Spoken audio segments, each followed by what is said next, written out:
حضرت بایزید بستامی رحمت اللہ تعالی علیہ کا انتقال ہوا. اس زمانے میں ایک آدمی کفن چوری کیا کرتا تھا. کفن چوری کرتا تھا، کپڑا بڑا مہنگا ہوتا تھا تو کفن چور بھی پیدا ہو گئے تھے. اور رات کو دیکھتے تھے کہاں کہاں کسی کو دفن کیا تو سویرے جا کے کفن چوری کر کے لے آتے. آپ کا انتقال ہوا تو ایک کفن چور آدمی وہ کہتے میں جنازے میں گیا لیکن میں نے کہا یہ اللہ کے ولی ہیں، ان کی طرح مجھے نہیں دیکھنا چاہیے. اگلے دن میں دوبارہ گیا ایک کفن چوری کرنے تو میری ہمت نہ ہوئی. تیسرے دن پھر گیا تو ہمت نہ ہوئی. کہتے چوتھے دن ہوا تو حضرت بایزید میری خواب میں آئے. کہنے لگے چل بس کر اب نہ چوری کرنا. میں نے کہا حضور کیا ہوا؟ فرمانے لگے جس نے میرا جنازہ پڑھا اللہ نے سب کی بخشش فرمائی. تو اب تو بخشا ہوا ہو کہ پھر چوری کرتا ہے، خبردار. حضرت رابعہ بصریہ کا وصال ہوا. بی بی صاحبہ کا جب انتقال ہوا تو کفن چور آ گیا. تو کہتے جب میں نے قبر میں ہاتھ ڈالا نا کفن کو ایک سمجھ لے پھٹا اتار کے کفن کو ہاتھ ڈالا تو بی بی صاحبہ بول پڑی، کہنے لگی چھوڑ دے، خبردار. کہتے میں کانپ گیا، سختہ تاری ہو گیا. مردہ بول پڑا ہے. جو مردہ ہوتے ہیں انہیں ولیوں کی زندگی سمجھ میں نہیں آتی. مردہ بول پڑا تو حضرت رابعہ بصریہ فرمانے لگی چھوڑ دے، ایک بخشا ہوا ایک بخشی ہوئی کا کفن چوری کرے گا، بس کر چھوڑ دے. تو کہتے میں کام کے پیچھے گرا تو میں نے کہا ماں تو بخشی ہوئی ہے، تیرا تقوی پرہیزگاری خوف خدا زمانہ جانتا ہے، پر میں کیسے بخشا ہوں؟ میں تو پاپی ہوں، میں نے تو ساری زندگی گناہ کبیرہ کیا، مردوں کے کفن چوری کی، میں کیسے بخشا گیا؟ تو اماں کہنے لگی بولے کل جس نے بھی میرا جنازہ پڑھا ہے رب کریم نے سب کی بخشش فرما دی. بخشے گئے سارے جنازے میں آنے والے. اللہ اپنے بندوں کو یہ شان عطا فرماتا ہے. میرے حضرت قبلہ عالم دوستو، دیانتداری سے کہتا ہوں مسجد میں بیٹھا ہوں اس وقت، اگر وہ والی سیرت جو کتابوں میں ہم ولیوں کی پڑھتے ہیں وہ اگر کسی شخص میں پائی جاتی ہے تو وہ میرے شیخ میں پائی جاتی ہے، میرے حضرت میں. ابھی آپ جب آئے لوگ کہتے ہیں آپ کی آخری ملاقات کب ہوئی؟ تو میں کہتا ہوں آخری ہوئی نہیں، کبھی نہ کبھی ہوگی. یہ کیسے ہو سکتا ہے؟ مالی دا کم پانی دینا، پھل پکے ہون یا کچے، پیر مریداں دے سر تے رہندا ہے، وہ جھوٹے ہون یا سچے. ہماری تو ملاقات آخری کی، ہم تو جنت میں بھی کٹھے رہیں گے، ان کے قدموں میں رہیں گے. اور ہم اللہ سے دعا مانگتے ہوں جنت میرے کس کاری جتھے یار نظر نہ آوے، او دوزخ میں لکھ بہشتاں جتھے سونا آوے جاوے، تو وہاں بھی کٹھے ہوں گے. میں ابھی آخری دفعہ جب گیا تو یہ عزیزم ابرار بھی میرے ساتھ تھے. اجازت ہی 2 لوگوں کو ملی وہاں تک جانے کی، آپ کراچی تشریف فرما تھے تو میرے ساتھ تھے. 2 گھنٹے ہم بیٹھے رہے، بے خبر ہو جو غلاموں سے واقعہ کیا. 6, 7, 8 گھنٹے انتظار کرنا پڑا، شکن بھی نہیں آیا. نکاح جی کہتے ہیں اسے بٹھاؤ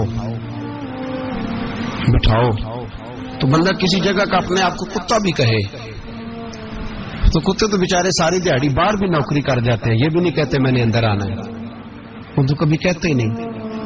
انہوں نے کبھی کہا ہے بندہ سگ بھی کے لائے اور پھر وہ ڈیوٹی بھی اور طرح کی کرے، نوابوں جیسی ڈیوٹی کرنا اور بات درویشی اور غلامی کی کرنا، یہ کیسے 2 باتیں تو نہیں ہوتی، بات تو ایک ہوتی ہے.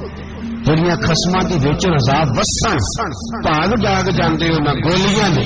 کئی گھنٹے انتظار کیا تو کئی لوگ آئے، حضرت کب آئیں گے؟ چلے گئے. کئی آئے تو وہاں ایک مولانا بوڑھے بیٹھے تھے، مولانا اسرائیل ان کا نام تھا. تو مجھے کہنے لگے مولانا آپ نے نہیں جانا؟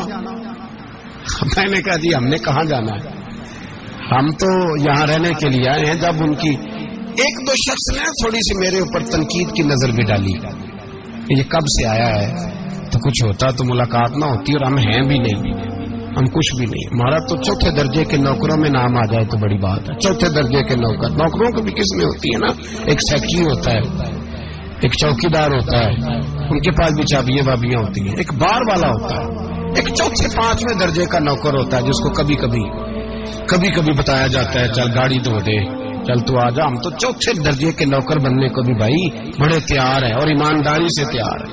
وہ رکھ لے بس مہربانی. تو حضرت بیٹھے رہے، دیر ہو گئی، تھک جاتا ہوں، تھک گیا.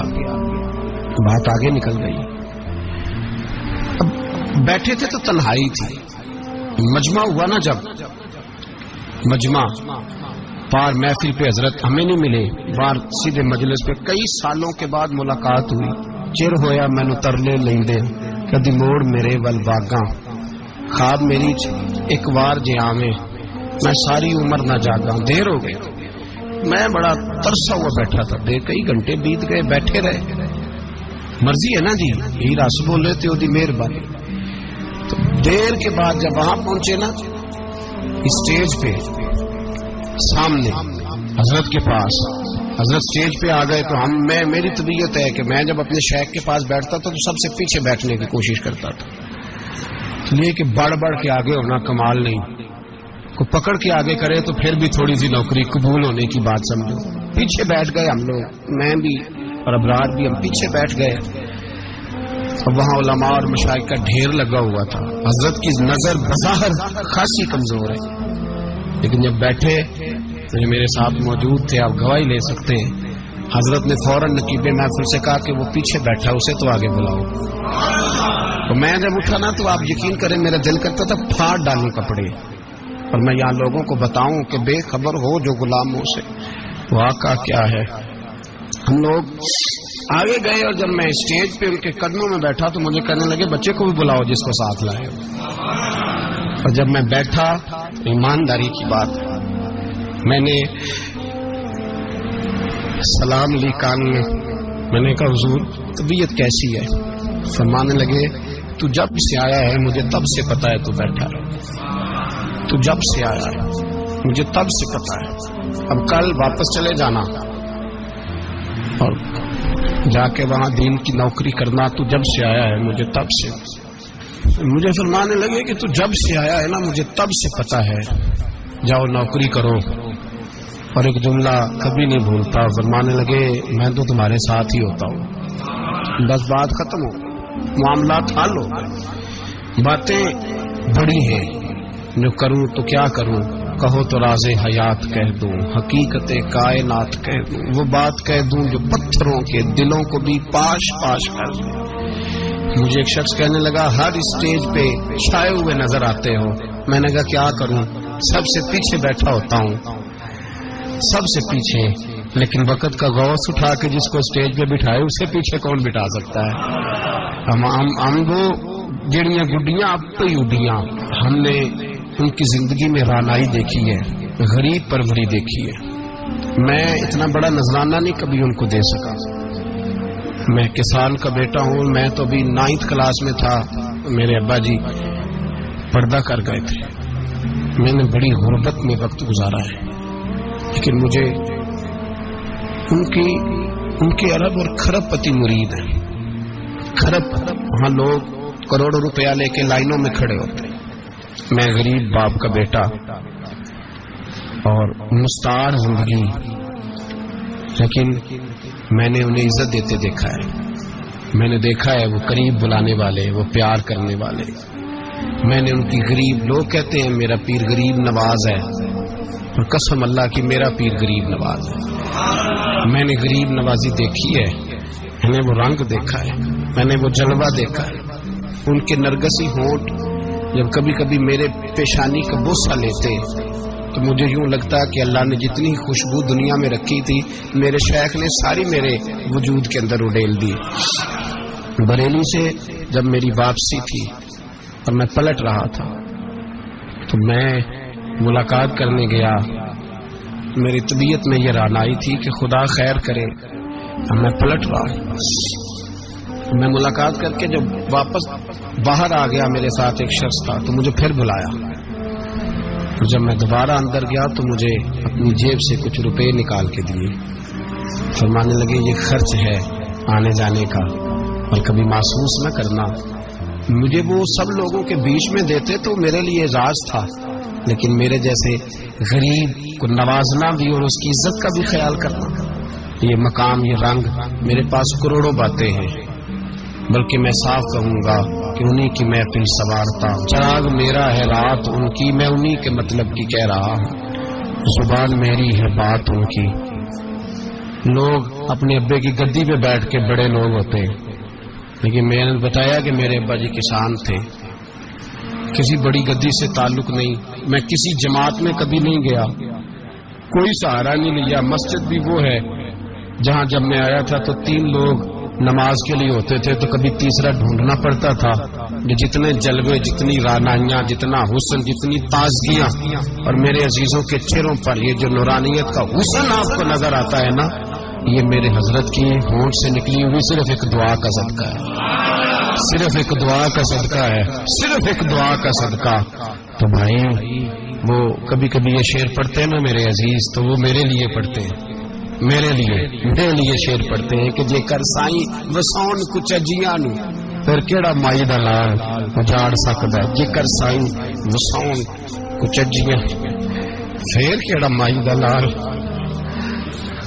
طاقت ہے کسی کی، ہمارے سامنے بھی کوئی کھڑا ہو سکتا ہے، کوئی باطل کوئی ہمارے سامنے بھی کھڑا ہو سکتا ہے۔ آپ یقین کریں جتنا دم خم اللہ نے میرے شریک کی وجہ سے ہمارے سینے میں رکھا ہے، جہاں ہم ہوتے ہیں وہاں ہم ہی ہوتے ہیں۔ میں کوئی سہارا نہیں لیا زندگی میں، کسی کا نام لے کے اپنے آپ کو اونچا نہیں کیا، بس یہ تیری نظر کا کمال ہے اور میری زندگی کا سوال ہے۔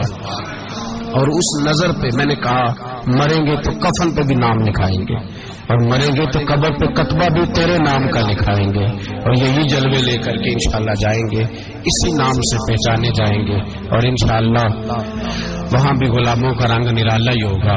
باتیں ہو ہی نہیں سکیں، بھی تو ایک پہلو کھلا ہے، ابھی تو دفتر پیچھے پڑے، انشاءاللہ پھر ایک نشست رکھوں گا، ان کی باتیں پھر چھیڑوں گا، اور یہ باتیں ہوتی رہیں گی انشاءاللہ تعالی۔ مجھے لوگ پوچھتے ہیں ہر تقریر میں کہتے ہو میرے حضرت فرماتے ہیں، تو میں نے کہا کیا کروں، میں تو فرماتا ہی نہیں۔ آپ یقین کریں تیاری کوئی کرتا ہوں، جمعہ میں تقریر کوئی اور ہو جاتی ہے، وہاں کچھ اور، کتابیں کچھ اور دیکھ کے آتا ہوں، یہاں کچھ اور ہو جاتی ہے، پھر سمجھ آتی ہے کہ تو بولنے والا ہے ہی نہیں، کوئی اور ہے جو تجھے سبق پڑھاتا ہے، جو تجھے کہتا ہے اس طرح کر کے بات کر، اس طرح کر کے۔ ایک شخص مجھے ناروے سے رات فون کر رہا تھا، کہنے لگا حضرت صاحب آپ کی باتیں میرے سیدھے دل میں لگتی ہیں، اور یہاں بیٹھ کے صحیح ہو گیا ہوں، فیس بک پہ سن کے وجہ کیا ہے؟ میں کہتے مجھے بھی نہیں پتا، مجھے پتا ہو تو میں بتانا دوں، یہ مجھے نہیں پتا بھائی، مجھے کیا خبر کہاں یہ مسجد جو کہاں دنیا سے بھی دور ہے، اور کہاں ناروے اور کہاں لندن اور کہاں سارا زمانہ اور کہاں یہ دنیا، ہمیں نہیں پتا۔ بس اتنی بات ہے کہ مالی دا کم پانی دینا، پھل کچے ہون یا پکے تو پیر مریداں دے سر تے رہندا ہے، جھوٹے ہون یا سچے، یہ پکی بات ہے، یہ کنفرم بات ہے۔ اور مجھے تو کبھی کبھی لگتا ہے وہ صرف میرا ہی خیال نہیں رکھتے، جو مجھ فقیر سے جو وابستہ ہیں ان کا بھی بڑا خیال رکھتے ہیں۔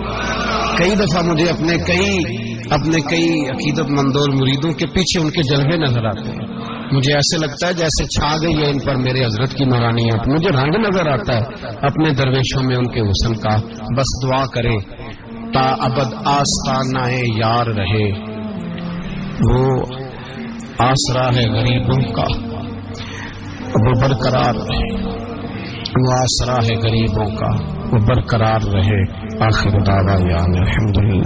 یار کو ہم نے جا بجا دیکھا، یار کو ہم نے جا بجا دیکھا،